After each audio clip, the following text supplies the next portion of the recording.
So we have one speaker left for you before lunch, and this is really a very special speaker. I'm going to ask you all a trivia question. I'm willing to bet that nobody in this room can answer this question.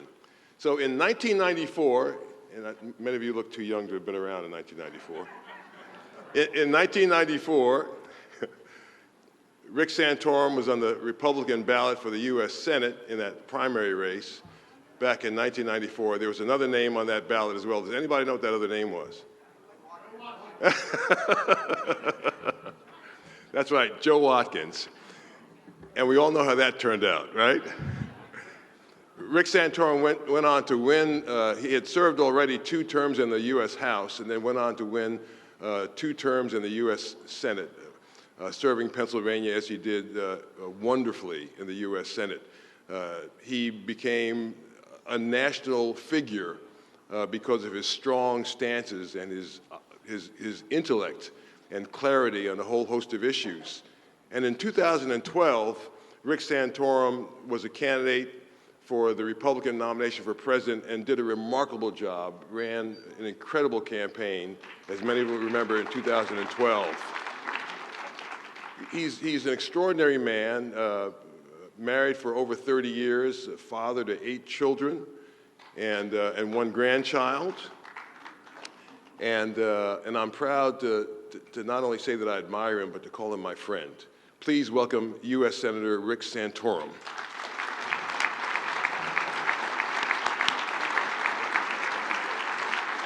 Thank you. Thanks. Thank you very much, Joe. It's an honor to be introduced by you. And you know, they made a good choice, I would argue, in 1994, but they had 2 good choices on that ballot back then. Every time I speak in front of a group of Pennsylvanians, and maybe some of you have heard this, I always just feel very humbled, candidly, and just overwhelmingly grateful for the opportunity that the people of Pennsylvania entrusted in a 36-year-old kid, you know, just out of diapers, it seemed like. And I was the youngest member of the United States Senate when I was elected by a long shot. And yet the people of Pennsylvania gave me the opportunity to serve in the United States Senate, and certainly changed my life. And I am eternally grateful, and I always have to say thank you for giving me that opportunity to serve the country. You may ask, you know, why am I here? I'm not active in politics anymore as much. I mean, I do some work for Newsmax, but I've stayed active and engaged in policy for a long, long time. And I do so for one reason, and frankly, one reason only, is because over the time that I've been involved in politics, from the 1980s now and to date, our cause has been losing. Our country is declining. Our culture is failing and coming apart.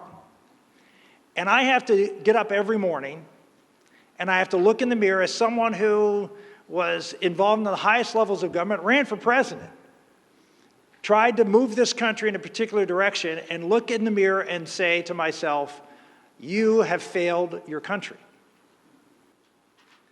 And so I can go and continue to do the things that I do. I have to provide for my family, and I do a lot of wonderful things. I'm involved in a lot of interesting businesses, and I like I said, I work for Newsmax. Before that, I was over in enemy territory and worked for CNN for 5 years. You know, someone has to be a conservative voice to speak to folks who don't hear our side, and so I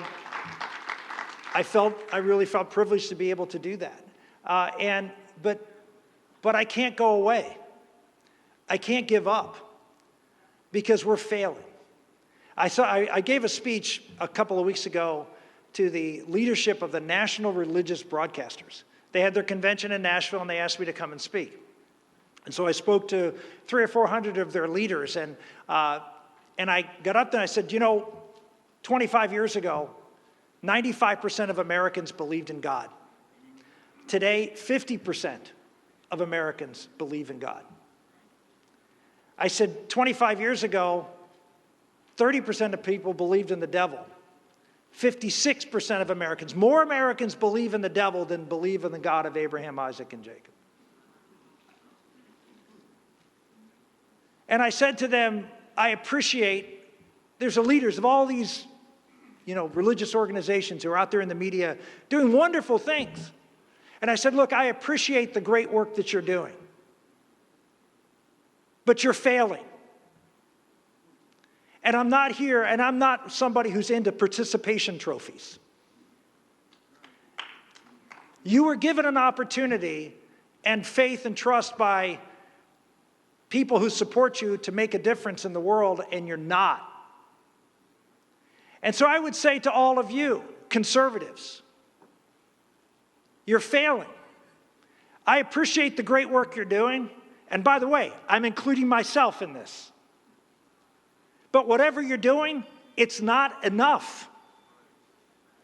One of the things I learned when I was in the Congress and the U.S. Senate is that the other side is committed. They really care about this stuff.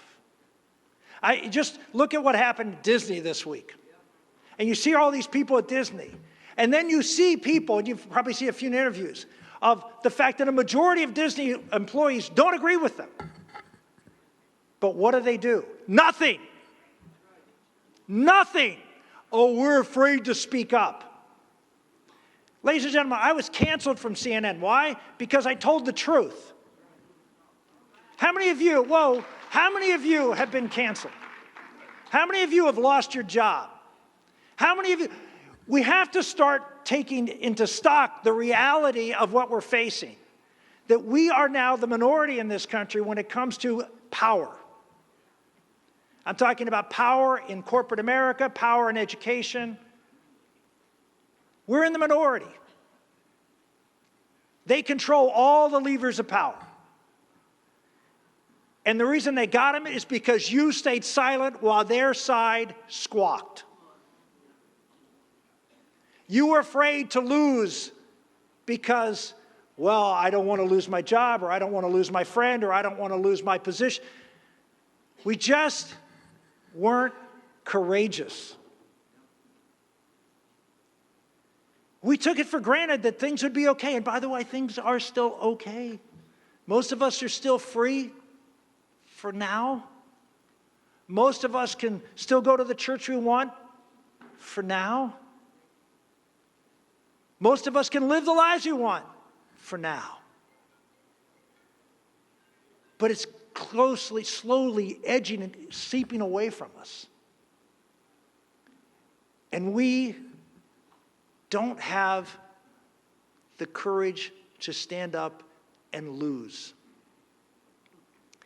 There's a quote in the Bible that is one of my favorites, that it says, it's easier for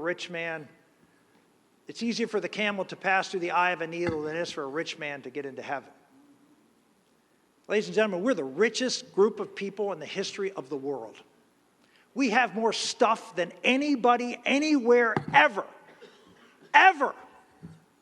We are the richest of the rich. And you say, oh, I'm not that rich. You are rich by any standard of any generation. I don't care what income level you are in America. You have a cell phone. You have a supercomputer in your hand. You are rich. And what happens to rich people? They covet their stuff. And they forget about what's important because they want to protect their stuff. We have to keep worrying about our stuff and worrying about the future for our children and grandchildren. I saw a statistic in Gallup the other day. The people in my generation, less than 1% identified as LGBTQ whatever. This generation, Gen Z, 21%. Is that because genetics have changed? No, because we've allowed the popular culture and our educational institutions to indoctrinate our children. Our children, their souls. We haven't fought for them. What are you willing to fight for if you're not going to fight for your own kids? One of my favorite movies is Lord of the Rings. And one of the things I always took from Lord of the Rings, the movie in particular, was the fact that the symbol of Mordor, the symbol of evil, was what? The eye. What was unique about that eye? It was a human eye. What was unique about it? It didn't have an eyelid. Never closed. Evil is always on the march. Are you? So I got involved in things after politics. I got involved in a movie company, making faith and family movies. Didn't work out so well. No one wanted to work for a company that Rick Santorum was the CEO of, believe it or not, in Hollywood. How about that? And so I tried, because I thought that's where the big problem is. It's the culture. But I realized that's not my thing. I tried other things, but what I'm good at is politics. And so I started going around giving speeches about where we are failing as a country politically. That we're seeing this accumulation of power in Washington, D.C. We're seeing the woke, just like they do at corporate America. Yeah, they're doing it in California, and they're doing it in New York and in the woke places, but they're now trying to bring that to Washington to enforce their woke ideology, their culture, their fiscal policy, their socialism on places that reject that. More and more power is coming to Washington. And here's my big concern, and this is the reason I end up getting involved, is that I saw with Donald Trump, who I supported and appreciated almost everything he did as president, policy-wise. He did a great job, surprised the heck out of me, an amazing job. But here's the concern I have, is that he got frustrated, like many presidents do, and started doing things presidents don't have the power to do. Using executive orders and rules and playing games, and we cheered him because he was doing the right thing. He was doing the right thing, but we cheered him. You may not remember 4 years ago, Donald Trump came out and said we should end the filibuster in the Senate because they were blocking his bill. And many of you cheered him. 4 years later, you were like cheering Joe Manchin and Kristen Sinema for saving the country, and they in fact did. From majoritarian rule. Our founders, if anything they were afraid of, is afraid of the tyranny of the majority. That whoever gets into power can fundamentally change this country with the stroke of a pen. Stability in the law is a good thing. You may not like it, but laws should be hard to change, not easy. It shouldn't be the whim of the public. Oh, we really need to do this. Well, it's great. But sometimes taking time and making sure there's consensus is the best way to have a stable country based on the rule of law, not the whim of a president. And so I was out giving speeches about this to conservative audience who weren't particularly receptive, I'll be honest with you. And a friend of mine came to me and said, you know, you should get involved in this new movement that's out there called Convention of States. And I said, well, I have some concerns about that. I've heard about this, but I didn't really know much about it. And so I started to dig into it because I was looking for a solution. I'm concerned about the future of this country as we become incredibly and even more so divided, that some bad things can happen in this country, that people get frustrated and things go awry. It's happened before. And that we need to channel the energy to restore and reclaim this country's traditional values and founding principles of limited government and government closest to the people and individual freedom and responsibility. We have to channel that into a place that is constructive. And here's what I found. What I found when I really dug into this issue is that these people who we have so much respect for as conservatives, and we talk about them all the time, the founders, they actually anticipated a time like this. In Article 5 of the Constitution, there's a provision to amend the Constitution. And there's two provisions. One says Congress can propose amendments, which they've done multiple times. And the second is something that was put in at the request of a guy named George Mason, who's a Virginian who was very suspicious of federal power. And he said, we have to have some way in which to check federal power beyond checks and balances in Washington, because if the federal government becomes all powerful, then each branch of government will husband that power and not check each other. They will feed each other. Sound familiar? But we have to have some mechanism to check them. And so 2 members, one from Massachusetts and one from Pennsylvania, Gouverneur Morris, proposed an amendment to Article 5, which put in place a call for a convention of states, where if 2/3 of the state legislatures of this country come together and call for a convention to propose amendments to the Constitution. And so that's what the Convention of the States movement is about. They put forth a resolution, which was drafted by folks like Mark Levin and Mike Farris and others, conservative constitutional scholars. And they put together this proposal, this resolution, which is now passed in 19 states, that allows for this convention to be called for 3 purposes: to propose amendments to limit the terms of federal office holders being everything from United States senators to Tony Fauci, right? Members of the bureaucracy. Number 2, to limit the fiscal, to limit spending, balanced budget amendment, line item veto, tax limitation amendment. So any amendment that would limit spending. And third is to limit the jurisdiction of the federal government. They can't legislate, for example, in the area of education or in the area of health care or other areas that they now have usurped from the states and from you. So those amendments, those would be the 3 types of amendments that would be allowed at a convention. We have 19 states that have passed this resolution. It is on the calendar of the state Senate as we speak here in Pennsylvania. We have an opportunity to be the 20th state in Pennsylvania.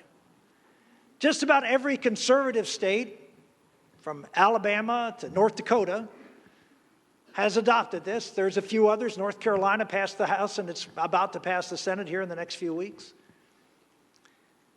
We need 34. But remarkably, as divided as this country is, they're not divided as much on state legislatures. 31 state legislatures are controlled by Republicans right now. We'll pick up Minnesota, which will be 32, because we already control one House, and we're just a couple votes short in the House, in the House of Representatives, and we're going to win that this year. We're going to win a lot of elections this year. So we have an opportunity to get to 34 states this year, which means that if every Republican legislator voted for this, we would have a convention of the states where every state would come together at a convention that would be nationally televised and nationally covered. Every state gets 1 vote. And they would come and they would debate the limitations of power of the federal government. You know what that means? That means every school teacher in America who teaches civics would have to cover what the Constitution says. Imagine all of the left-wing media is going to have to talk about what the balance of power should be in Washington, D.C. We'll have a national debate about who controls and who says. I don't know if we'll have, this convention will propose amendments that will be adopted. It'll be hard. It should be hard, by the way. Any amendment that's proposed at this convention has to get 38 state legislatures to ratify it. So there's some people arguing, oh, horrible things could happen at this convention. Okay, let's say they do. I don't think it will. It's limited to the things I talked about.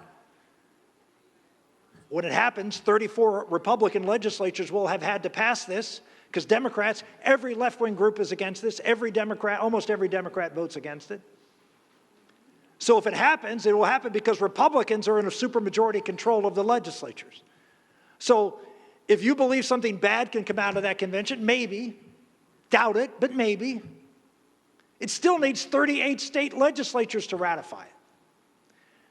The bigger argument, the more plausible argument, is that very little will happen. But in my mind, that's okay too. Because once you have shown the federal government that the legislatures are willing to do this, that means they'll do it again.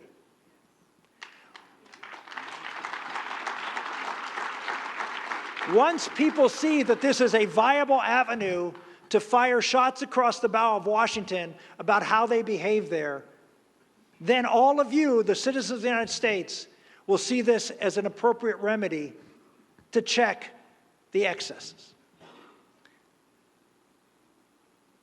The reason America has survived and has been successful as it has been over the past 225 years is because we have a federal system. What does that mean? That means that, and it's been this way from the beginning, people minimize this, but it's true.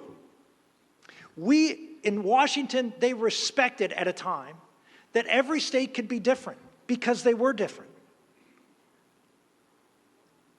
And they agreed to disagree on a lot of things, some of them bad, like slavery. But we agreed to disagree and let states be states. And if you didn't like the state you were living in, guess what? You could move to another state. By the way, that's happening in droves in America right now. And that's okay. If California wants to be the woke capital of the world, fine, but don't mandate it on the rest of us.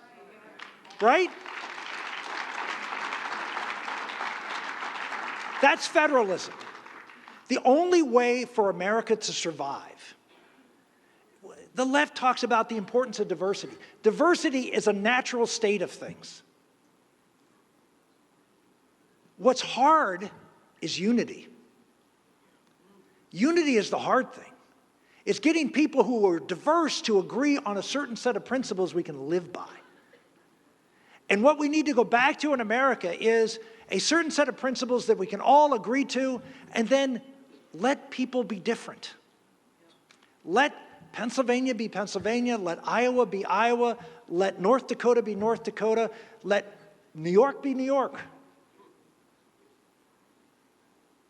The only way to accomplish that is to limit the power of the federal government to mandate these things on everybody.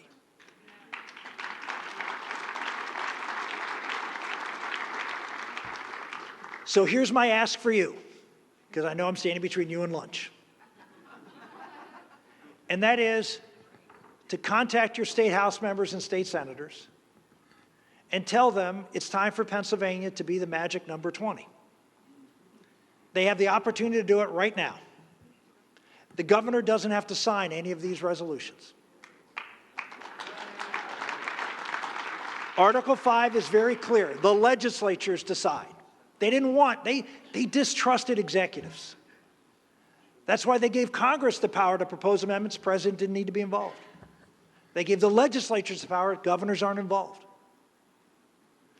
Your legislature, controlled by Republicans, right now, can do this. But they need to hear from you. Convention of States has a table out there. Go out there, sign the petition.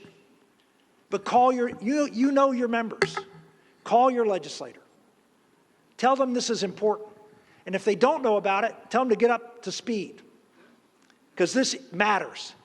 As I say to every legislative group I speak to, there is nothing more important you will do as a member of the state legislature than this. Because this isn't just about Pennsylvania. This is about maintaining freedom for this country and holding this country together. Federalism, people say, how are we ever going to get back together? How are we ever going to be united again? And the answer is we probably won't for a long time. But that doesn't mean we can't live together separately. That doesn't mean that South Dakota can be South Dakota and California can be California. And as long as people in California don't try to tell South Dakotans what to do and South Dakotans don't try to tell Californians what to do, we probably can agree on some basic things. This is how it works. This is how you get through troubled times. But we need to act now. And we need you to be unafraid, to show some courage, to shake things up, get Pennsylvania to be 20, join the effort to get all the other states, we'll get the rest. Lead. Pennsylvania has an opportunity to lead, to be a state. Wisconsin just passed it this year. Not different from Pennsylvania very much. Tougher, we're a tougher state, but still. We would be a state, we'd probably be the biggest state in the country that's purplish to do this. That's leadership. That's leadership. But we all know members need to hear from you. You don't underestimate. Everybody says, oh, there's money and money. No, it's not money. It's votes. Nobody wins a race with money.